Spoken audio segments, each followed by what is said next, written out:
back, North Star. I'm so happy to be with you for another week. Give yourselves a round of applause if you've been with me since day one. Today we're going to work through 5 basic movement functions. The first one is the push. The second one is the pull. The third one is the hip hinge. The fourth one is the squat. And the fifth one, my favorite, the plank. Let's get to it. Let's walk through these 5 basic moves, starting with the push-up. Your basic push-up, making sure your shoulders are over your wrists. You're lowering your chest to the ground as much as possible and engaging your core. The second one, the pull, we're going to go into bent over rows. You can either use weights, water bottles, detergent bottles, whatever you have at home that suits you. Number 3 is the hip hinge. Watch my alignment. My feet are directly over my shoulder and they're parallel. Don't mind Skittles. You want to keep your back straight, your spine aligned with your neck. Soften the knee as you bend and hinge at the hip. Hence, the hip hinge. The fourth movement pattern is the squat. Your standard squat, bending at the knees, trying to sit in what we call a chair-like position.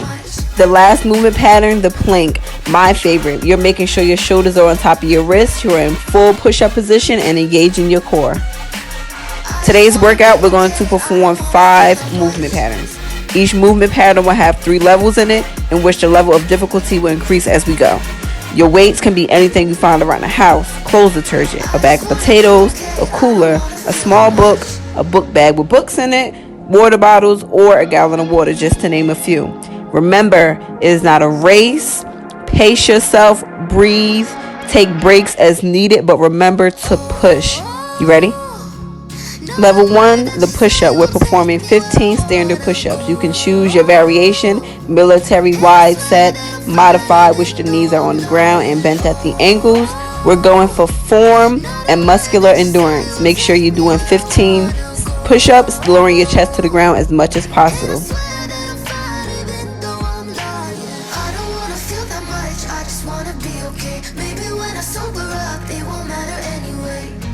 Level 2, the decline push-up. You guys know I love my cooler.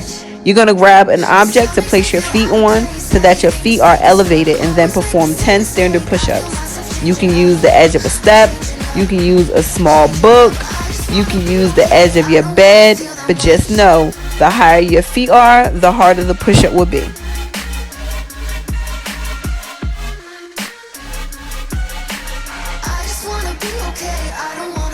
Level 3, the slow decrease push-up for 6 reps. Your feet are on the floor. You're in standard push-up position. You're going to slowly drop your body down and push back up for 6 reps. If needed be, if you want to slowly release your body and then release it all the way to the floor and then push up, so be it. Whatever floats your boat, but make sure you're doing 6 push-ups with a slow decrease.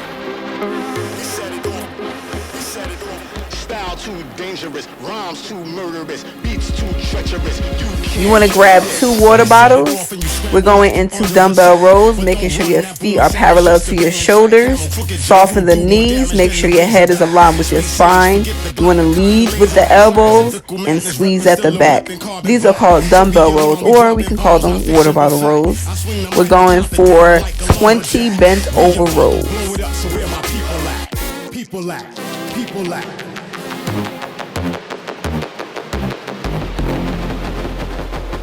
In any exercise you do, you want to make sure your core is engaged and that you're breathing. We're focusing on form than we are on quantity. Level 2, we're going into a dumbbell row or water bottle row from plank position. Normally, we will keep the dumbbells in our hand as we're rowing, but because of the structure and the build of the water bottles, we're going to place them on the floor. You're going to start in push-up position. You're going to pull the dumbbells as if we were doing a standing row, leading with the elbows, squeezing at the back, engaging the core. So this way you get 2 of 1, core action and back action. We're going for 16 reps, 8 on the left, 8 on the right, alternating.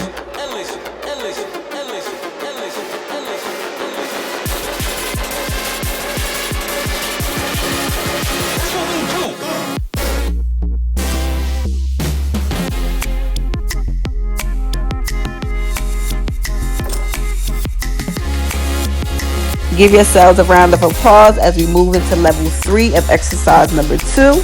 We're going to stay in the same position, water bottle row from plank position, except this time we're going to stay on one side. You're going to perform 5 water bottle pulls on the right, and then immediately after, perform 5 water bottle pulls on the left. Engage your core, breathe. You got this.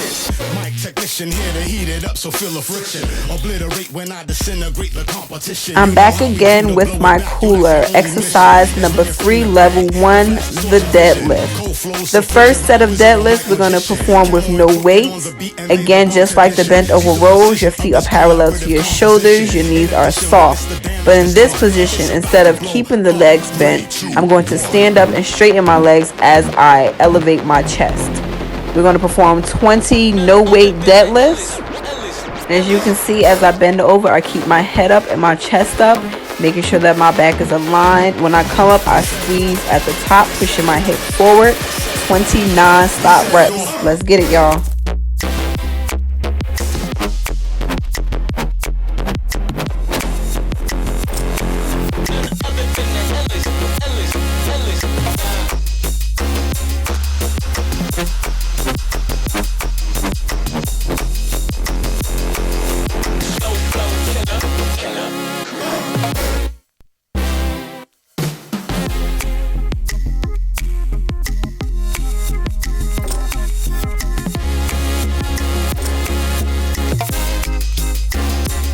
Next, we're going into level 2, which is 16 alternating weights for deadlifts. You're going to start with any heavy object that you have. You're going to perform 1 deadlift with the weight and 1 deadlift without it. Alternating. Every time you stand up, you're going 1 for 1. 1 pull with the weight, 1 pull without the weight. Keeping the same form, the same structure. Let's get it.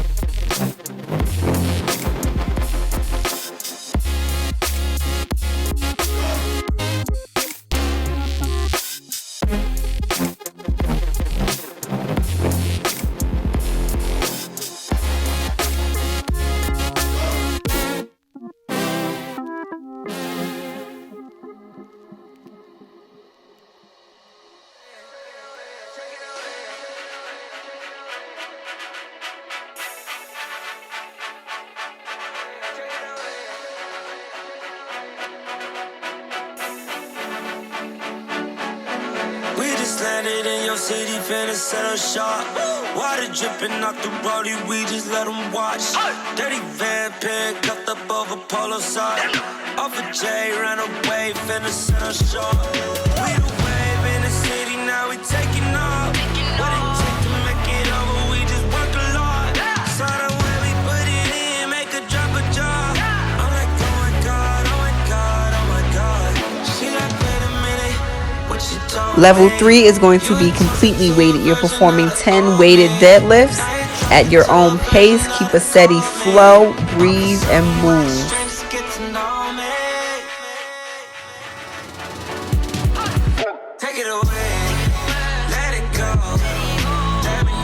Form is important with any exercise we do. You want to make sure that the form is correct so we can reduce the risk of injury.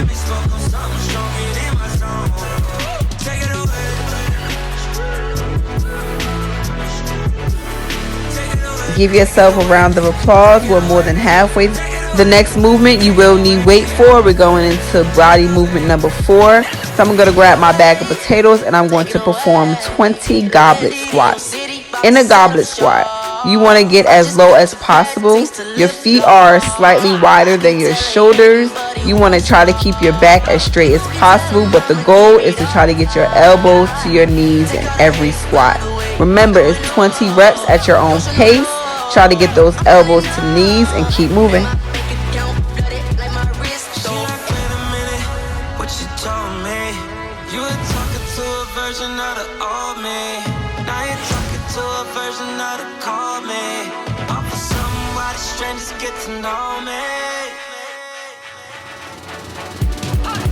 Take it away, let it go.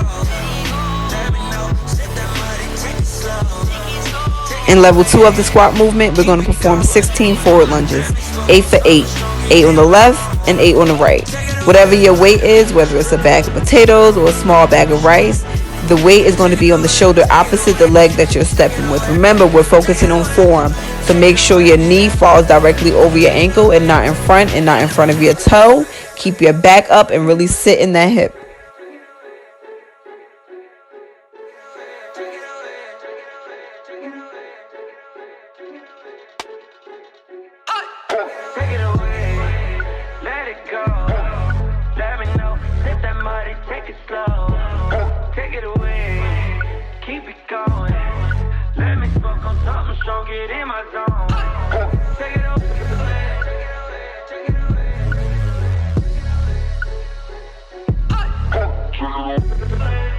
Level 3, we're going to perform a reverse lunge. Remember, your weight is on the shoulder opposite the leg you're stepping with. So if my right leg is forward, then the bag should be on my left shoulder. Remember, keep your back up, keep your head up. Make sure that your knee is falling directly over your ankle. In this exercise, we're doing 16 lunges as well. 8 on the right, immediately following 8 on the left.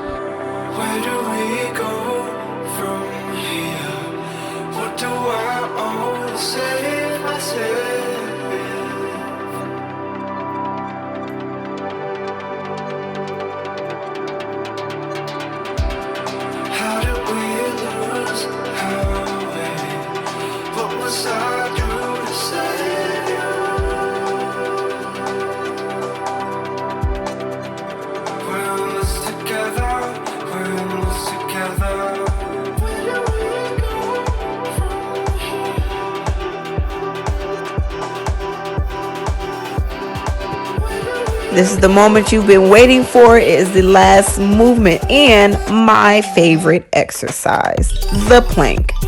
If you have a timer, you can get your timer out, whether it be a watch, it can be your phone, it could be your computer. You want to set your timer for 60 seconds. We're going to perform a full plank for 60 seconds. Let's get it.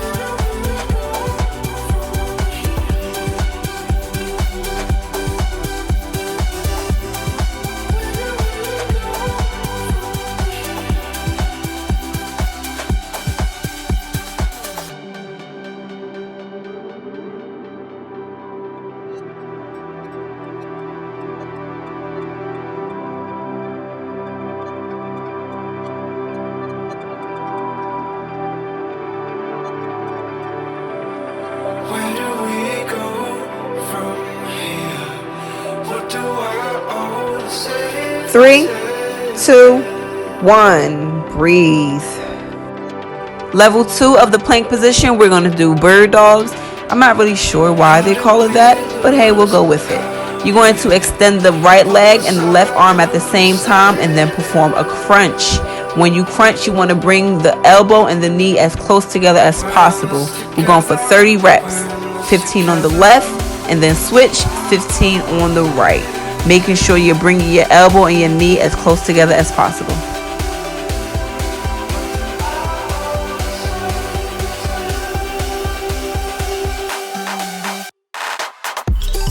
If you really focus on contracting, making sure that your knee is touching your elbow, or if you can, make sure that it surpasses the knee or the elbow, you'll really get the feel of the crunch position.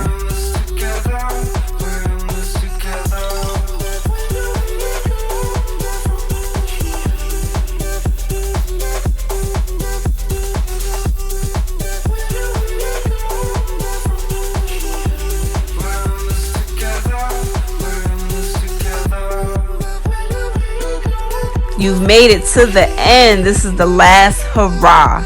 It's going to suck, but it's going to be awesome at the same time. We're going to perform 100 shoulder taps. 100. You want to go at your own pace. The first time you start, you want to go into what we call failure.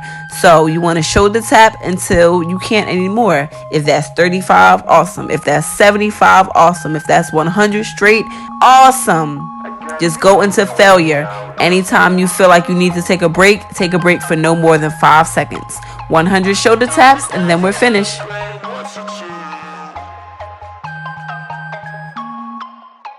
I guess the only way out is to push through.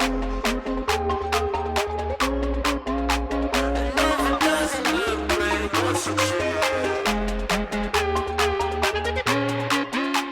I guess the only way out is to push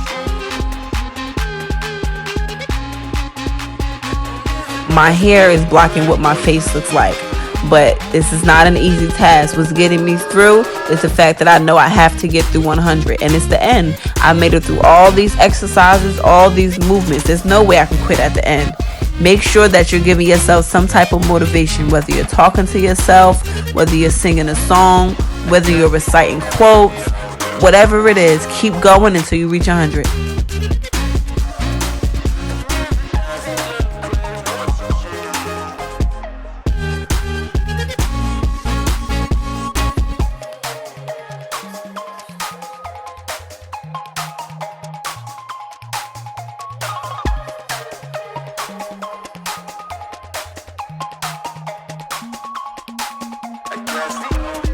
Three, 2, 1, 100.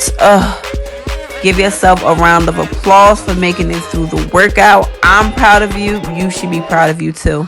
Until next week, I'll see y'all later.